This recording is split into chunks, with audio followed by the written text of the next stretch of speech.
Everyone, good morning. Welcome back to my channel misters lifestyle. তো এত সকালবেলাতে আমরা দুজন মিলে যাচ্ছি আমাদের ওই বাড়িতে, আর ওই বাড়িতে কিন্তু আমাদের শুরু হয়ে গেছে কাজ।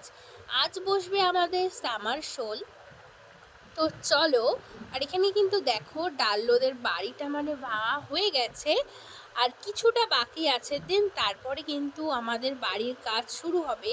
আর এখানে কিন্তু দেখো সামারসোল বসাচ্ছিল, তাই জন্য বললো আমাকে কিন্তু একটা কাঁচা 1 টাকা নিয়ে আসার জন্য, সেটা নিচে দেওয়া দিয়ে কিন্তু পাইপ দেওয়ার জন্য।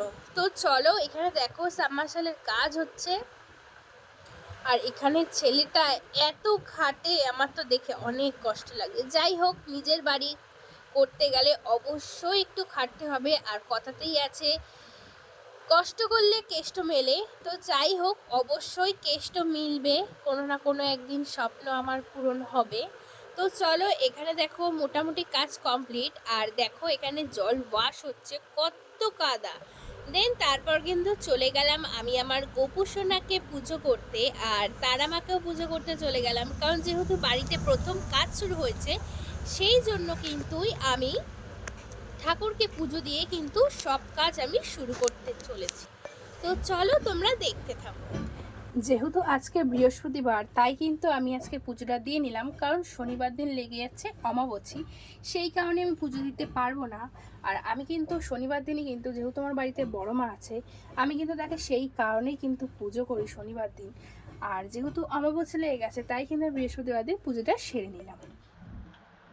তো আমি কিন্তু চলে এসেছি আবার ডাল্লোদের বাড়ি পুজো দিতে। আর আমি কিন্তু পুজো টুজো দিয়ে এখন মানে কি বলবো, আমার মনটা এখন সাদলেছে। এই হচ্ছে দেখো আমার বড় মা, আর সবাই সবার মনস্কামনা পূর্ণ হবে। তোমরা সবাই ঠাকুরের কাছে প্রে করো। এই দেখো, এই একটা গপু আর এই একটা গপু, আমার কিন্তু পুজো দেওয়া হয়ে গেছে। তো তোমাদেরকে বললাম যে আমি বৃহস্পতিবার পুজো দিয়ে নিয়েছি। তো চলো, যদি বাড়ি আসতে আসতে কিন্তু অর্ধেক ভিজে গেছে, তাই জন্য কিন্তু লুসিকেও একটু ভিজিয়ে নিচ্ছিলাম। তো চলো, আজ এইটুকুই, আবার দেখা হবে নেক্সট কোনো ব্লগে।